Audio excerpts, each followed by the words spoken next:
If you're wondering whether this breakup is definitive, whether your partner has moved on already, whether there's no chance for you to get back with your ex, watch this video because I'm going to share with you 4 signs that this breakup is not forever. 4 clear signs that will indicate that if you want to get back with your ex, you can. I'll explain everything after the jingle. IGetMyExBack.com.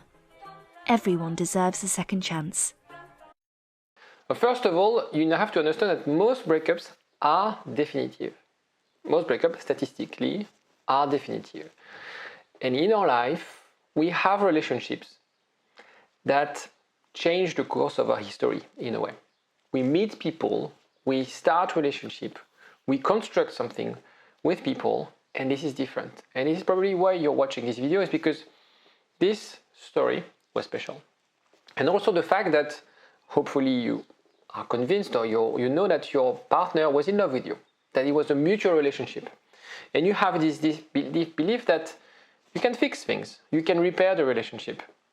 If you're confused and don't know whether you have any chance at all of getting back with your ex, have a look in the description. I put together a quiz for you to know if you have any chance of getting back with your ex. That will sort of assess what we discuss in this video, but at least you get a score and a bit of clarity. One important thing you need to remember is that regardless of the outcome, breakups are always an opportunity for growth. So right now, it's about your personal growth. And that's why I love this job so much, is because when people have to overcome breakups, have to heal after a breakup, this is where they can operate finally a huge transformation in their life, where they can finally learn about themselves and, as a result of this breakup, come back stronger. And also, if you get back with your ex, your relationship will be stronger. So it's also an opportunity for mutual growth. And I think in a lot of cases, people break up because something was broken. They had this assumption that it wouldn't be fixed.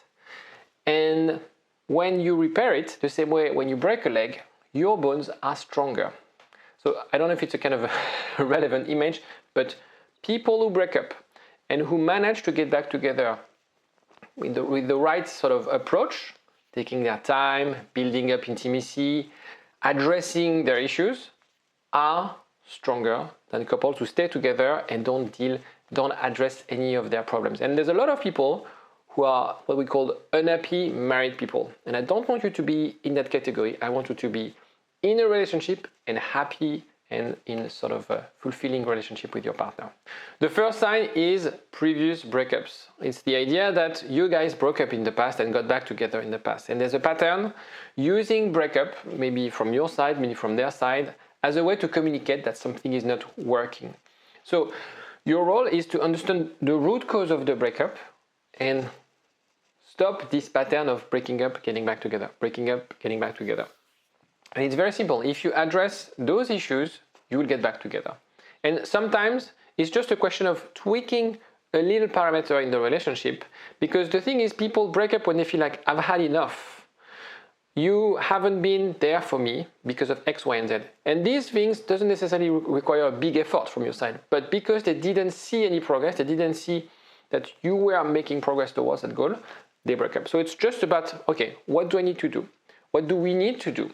How can we align? And sometimes the alignment is just a question of, a bit of a 1 or 2 degree angle. How can we align and stick together and finally stop this pattern of breaking up, getting back together? Second sign is impulsive breakups, is when the breakup, it's an impulsive reaction. When something happens in the heat of the moment during an argument and we feel like, I'm done with you. And a study from Stark and Brand, I like the name, mentioned that high stress levels can impair decision making, leading to regrettable decisions. And that's why also I help my clients when they're in the fight or flight mode, or they're in the phase of no contact, they want to get back with their ex.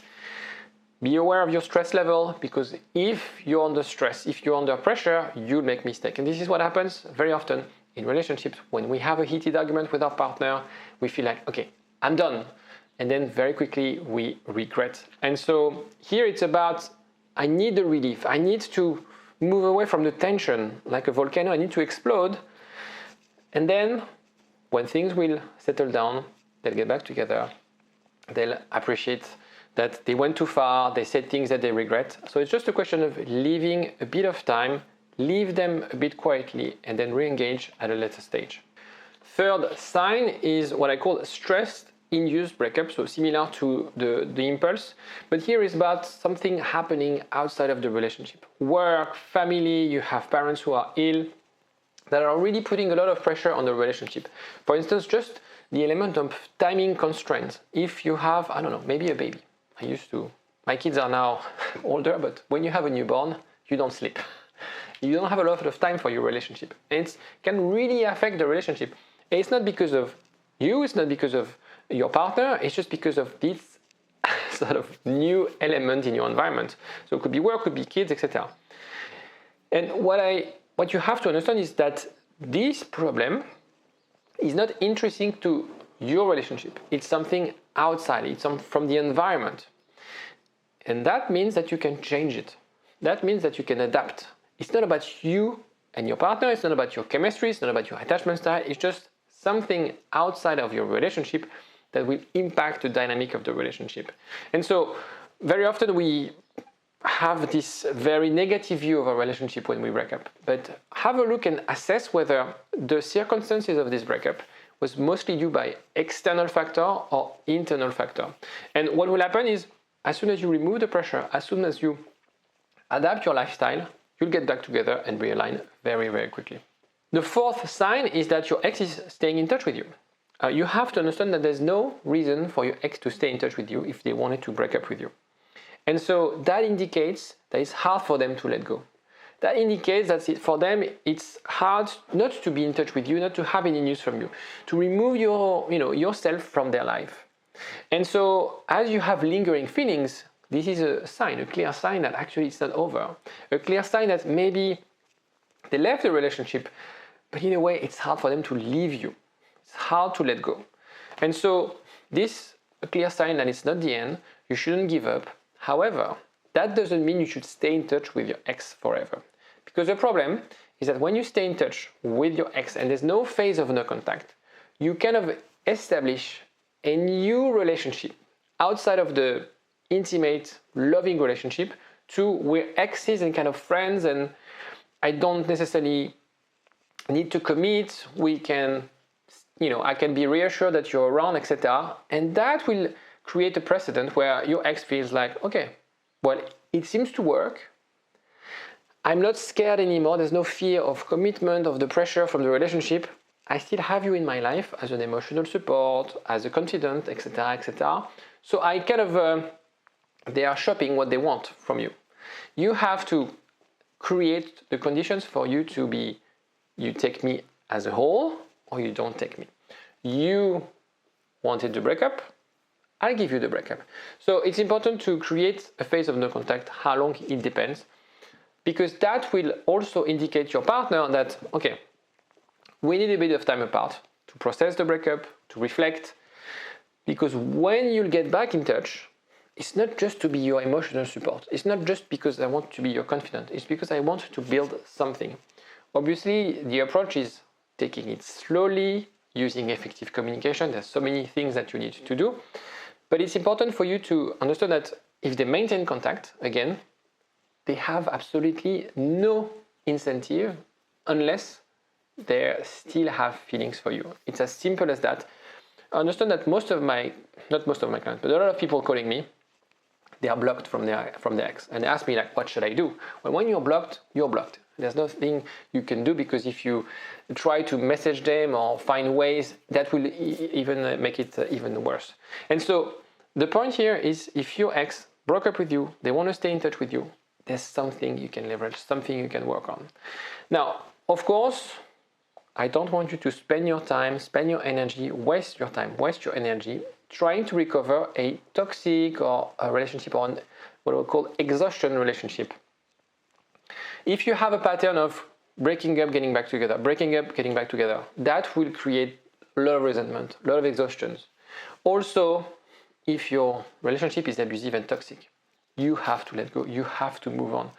And that's not me to decide if that person is right for you, but it's very important to ask yourself the right question. So I don't take that decision for my clients, but sometimes when I realize that the relationship is a bit toxic, I sort of bounce back and reflect with them, figuring out whether this is the right decision for them. Because sometimes we overvalue the benefit of a relationship, assuming that I'd rather be unhappy in a relationship because we assume that we can't be happy on our own or we can't be happy with anyone else.